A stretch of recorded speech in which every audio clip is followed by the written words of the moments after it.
اب جو حوالہ ہے کوئی اور مانے یا نہ مانے کہ سیدہ کے گھر پہ حملہ ہوا نہیں ہوا، کوئی انکار کرتا ہے کوئی تسلیم کرتا ہے، لیکن حضرت ابو بکر مان گئے۔ اب یہاں پہ میں اہل سنت کی 1 2 نہیں 10 کتابیں آپ کی خدمت میں پیش کرنا چاہتا ہوں کہ جس میں حضرت ابو بکر کا خود کا اقرار موجود ہے، ان کا پچھتاوا موجود ہے۔ وہ کہتے ہیں کاش میں نے اپنی زندگی میں یہ 3 کام نہ کیے ہوتے، کاش میں نے اپنی زندگی میں یہ 3 کام نہ کیے ہوتے، جن میں ایک کام یہ ہے کہ کاش میں نے فاطمہ زہرا کا دروازہ نہ توڑا ہوتا۔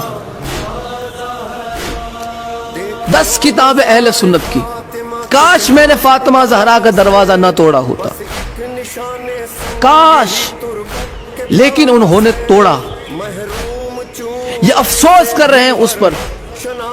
رسول اللہ کی شہزادی غضبناک ہو کر ان سے دنیا سے گئی۔ پہلے آپ وہ 10 کتابیں ملاحظہ فرمائیں۔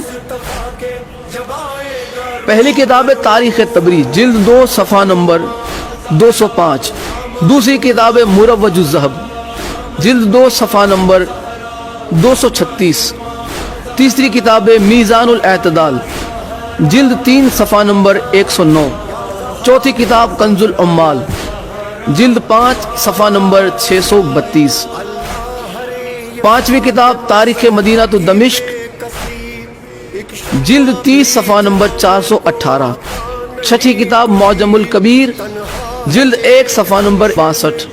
ساتویں کتاب تاریخ اسلام امام ذہبی کی، جلد 3 صفحہ نمبر 118۔ آٹھویں کتاب عقد الفرید، جلد 5 صفحہ نمبر 21۔ نویں کتاب الامامت والسیاست، صفحہ نمبر 31۔ اور 10ویں کتاب احادیث المختارہ، جلد 1 صفحہ نمبر 89۔ 10 کتابیں اہل سنت کی کہ جس میں یہ بات نقل کی گئی کہ حضرت ابو بکر نے آخری وقت میں یہ پچھتاوا اظہار کیا کہ کاش میں یہ کام نہ کرتا۔ وہ مانتے تھے کہ انہوں نے سیدہ کے در کو توڑا تھا، یہ مانتے تھے کہ انہوں نے سیدہ کے دروازے کو آگ لگوانے کا خود ہی حکم دیا۔ یہاں پہ خود حضرت ابو بکر کا جرم ان کی زبان سے قبول ہوتا نظر آ رہا کہ یہی تھے، اور میں اہل سنت کی کتاب الامامت والسیاست کے حوالے سے بتا چکا، اس کتاب کی توثیق بھی آپ کی خدمت میں پیش کر چکا کہ الامامت والسیاست اہل سنت کی معتبر ترین کتابوں میں سے ایک ہے۔ اب ہمارا کسی کو منوانے کا کوئی شوق نہیں کہ تم مان جاؤ، تمہیں تمہاری اماں کی قسم، تمہارے عقیدے کی قسم، نہیں مانتے نہ مانو۔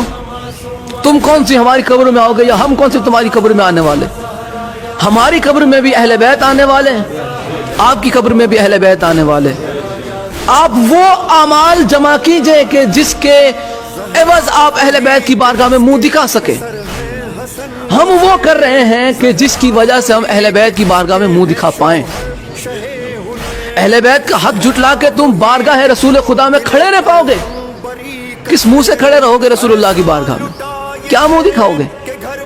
ہمیں آپ کا تو نہیں پتا، ہمیں ہماری آخرت کی فکر ہے، اور ہم جانتے ہیں کہ آخرت میں جس کا دبدبا ہے، ہم جانتے ہیں کہ آخرت میں شفاعت جن سے ملنی ہے وہ صرف اور صرف ذات محمد اور اہل بیت محمد ہے۔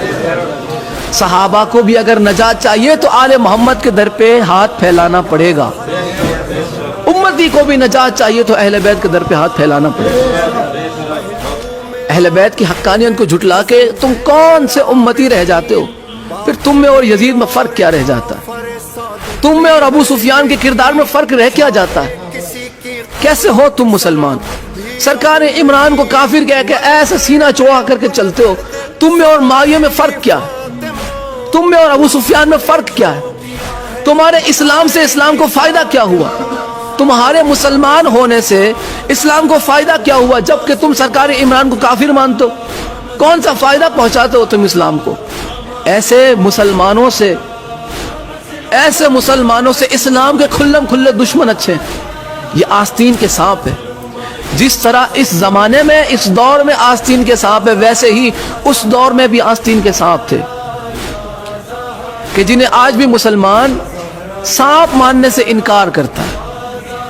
اہل بیت پہ ظلم کرنے والا مسلمان نہیں، اہل بیت پہ مصائب ڈھانے والا صحابی نہیں، اہل بیت سے محبت کرنے والا صحابی ہے، اہل بیت کے در پہ اپنا سر جھکانے والا سچا صحابی ہے. اگر صحابہ میں پہچان چاہتے ہو تو جناب سلمان کی سی عقیدت کس میں ڈھونڈو. کون جناب سلمان فارسی علیہ السلام کی طرح اہل بیت سے محبت رکھتا؟ کس نے جناب سلمان سے اہل بیت کا ادب سیکھا؟ کس نے جناب سلمان سے اہل بیت کی محبت سیکھی؟ جس نے سیکھی ہے وہ ہمارے سر آنکھوں پر، وہ ہمارے سر کا تاج ہے. ان کے قدموں کی خاک ہماری آنکھوں کی سرما اگر بنے، ہماری آنکھوں کا سرما بنے، ہمارے لیے شرف ہے. وہ ہے سچے صحابہ.